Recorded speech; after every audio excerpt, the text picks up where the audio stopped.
नमस्ते बच्चों, नोटबुक में आप सबका स्वागत है। हमेशा की तरह आज हम एक नए वीडियो के साथ हाजिर हैं। बच्चों, हमारा उद्देश्य शिक्षा को सहज, सरल और सुबोध बनाना है। हम क्लास के पहले बेंच से लेकर आखिरी बेंच तक बैठे हर बच्चे तक पहुंचना चाहते हैं। इस कोशिश में आप सबकी भूमिका अहम है। तो बच्चों, नोटबुक से आप जुड़ें और हमारा उत्साह बढ़ाएं। आज हम स्पर्श के गद्य खंड में डायरी का एक पन्ना पाठ पढ़ने वाले हैं। बच्चों, डायरी तो आप सबने अपने जीवन में कभी न कभी पढ़ी या लिखी ही होगी, या आप लोगों में से अभी भी कुछ लोग लिखते होंगे। छिपकर अपने मित्रों की डायरी भी आपने पढ़ी होगी। एनी फ्रैंक की डायरी के बारे में तो आपने सुना ही होगा, जिसने द्वितीय विश्व युद्ध के कई अनसुलझे परतों को खोलकर रख दिया। हिंदी में कई लेखकों की डायरी छपी है और उस पर उन्हें पुरस्कार भी मिला है, जिसमें निर्मल वर्मा की धुंध से उठती धुन पुस्तक भी आती है। तो डायरी एक ऐसा खास आईना है जो वर्षों बाद भी पढ़े जाने पर वह आपको आपकी पुरानी दुनिया में वापस ले जा सकती है। या हम कह सकते हैं कि डायरी एक ऐसी टाइम मशीन है जो आपको अतीत के किसी भी गलियारे में पहुंचा सकती है।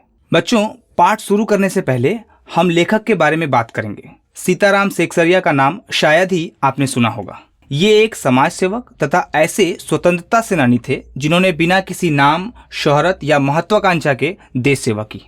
इनका जन्म सन 1892 ईस्वी में राजस्थान के नवलगढ़ में हुआ था, पर बहुत कम उम्र में व्यावसायिक कारणों से अपने पिता के साथ ये कलकत्ता आ गए। एक सफल व्यवसायी होने के बाद भी इन्होंने देश सेवा और साहित्य सेवा में कोई कोताही नहीं बरती। कलकत्ता के गलियों में स्वतंत्रता के लिए प्रचार प्रसार करना, लोगों में जागरूकता फैलाना और आज़ादी के लिए हो रहे हर काम में बढ़ चढ़कर हिस्सा लेना, ये इनके प्रमुख कार्यों में से एक हैं। बहुत ही कम स्कूली शिक्षा मिलने पर भी स्वाध्याय द्वारा ही इन्होंने अपनी शिक्षा पूरी की।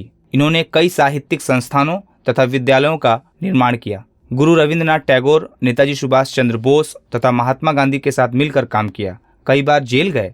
इनकी साहित्यिक रचनाएं भी हैं, जिनके नाम हैं स्मृतिकण, मन की बात, बीता युग, नई याद और एक कार्यकर्ता की डायरी, जो 2 भागों में है। ये आजीवन डायरी लिखते रहे तथा आप देखी और आप बीती अपनी डायरी में अंकित करते रहे। तो बच्चों, यह पाठ सीताराम सेक्सरिया जी की एक कार्यकर्ता की डायरी नामक रचना का एक अंश है।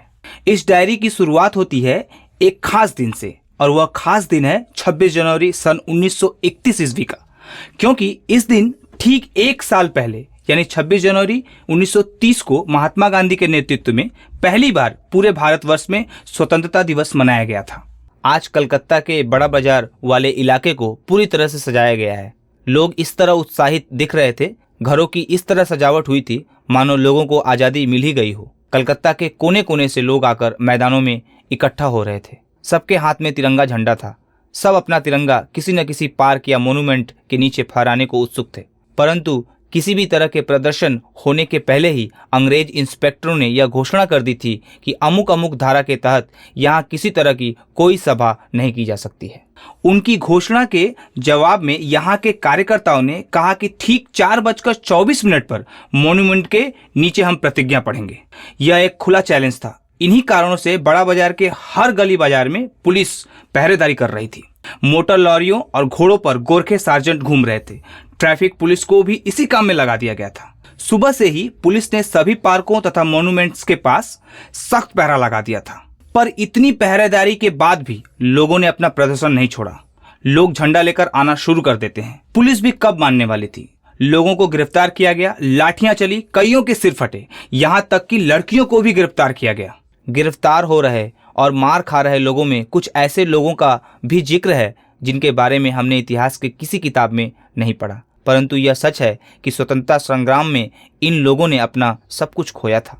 इनमें अविनाश बाबू, हरिश्चंद्र सिंह, जानकी देवी, मदालसा, पूर्णोदास, ज्योतिर्मय गांगुली, क्षितिज चटर्जी आदि का नाम आता है। निर्धारित समय से ठीक 14 मिनट पहले यानी 4:10 पर इस आंदोलन में नेताजी सुभाष चंद्र बोस भी शामिल होते हैं। पुलिस उनको भी रोकने की कोशिश करती है, उन पर लाठियां भी चलाती है, पर वे रुकते नहीं हैं। अंत में उन्हें गिरफ्तार कर लिया जाता है। सुभाष बाबू की गिरफ्तारी के बाद जुलूस की कमान स्त्रियों के हाथ में आ गई। वे झंडा लेकर मॉन्यूमेंट की सीढ़ियों पर चली आती हैं। वहां वे झंडा फहराती हैं और स्वतंत्रता की घोषणा पढ़ती हैं। स्त्रियों पर भी लाठियां चलाई जाती हैं। 105 स्त्रियों को गिरफ्तार करके लाल बाजार लॉकअप में डाल दिया गया। बाद में उन स्त्रियों को रात 9 बजे छोड़ दिया गया। इस आंदोलन में कुल 200 आदमी घायल हुए थे, जिनमें 160 लोगों को अस्पताल पहुंचाया गया। पहचान के लिए उनका फोटो भी लिया गया। इस व्यापक आंदोलन और लोगों की गिरफ्तारी ने यह सिद्ध कर दिया कि बंगाल भी स्वतंत्रता संग्राम में किसी से कम नहीं है, खासकर 105 स्त्रियों की गिरफ्तारी ने। इस घटना ने बंगाल के सिर से यह कलंक भी मिटा दिया कि यहाँ आज़ादी के लिए पर्याप्त कार्य नहीं हो रहा है। यह पाठ कलकत्ता के महज एक दिन 26 जनवरी 1931 का लिखा चुका है। इससे हमें पता चलता है कि गुलाम भारत में पहली बार किस तरह आज़ादी मनाई गई थी, किस तरह असंख्य लोगों ने इसमें अपनी कीमती भागीदारी निभाई थी। सिर्फ एक दिन के डायरी का यह पन्ना स्वतंत्रता आंदोलन की एक बड़ी पहल को रेखांकित करता है और साथ ही साथ स्वाधीनता आंदोलन में बंगाल की भूमिका की एक झांकी भी प्रस्तुत करता है। बच्चों, इस दिन के महत्व को हमेशा याद रखने के लिए आज़ादी के बाद हमने अपना संविधान इसी दिन लागू किया। आज स्वतंत्र भारत में यह दिन यानी 26 जनवरी गणतंत्र दिवस के नाम से जाना जाता है। बच्चों, हम उम्मीद करते हैं कि डायरी का एक पन्ना पाठ का मर्म स्पष्ट हो गया होगा। इस पाठ को संक्षेप में समझने के लिए आप हमारा अगला वीडियो अवश्य देखिए। तो अभी के लिए हम विदा लेते हैं, मिलते हैं अगले वीडियो में किसी नए पाठ के साथ।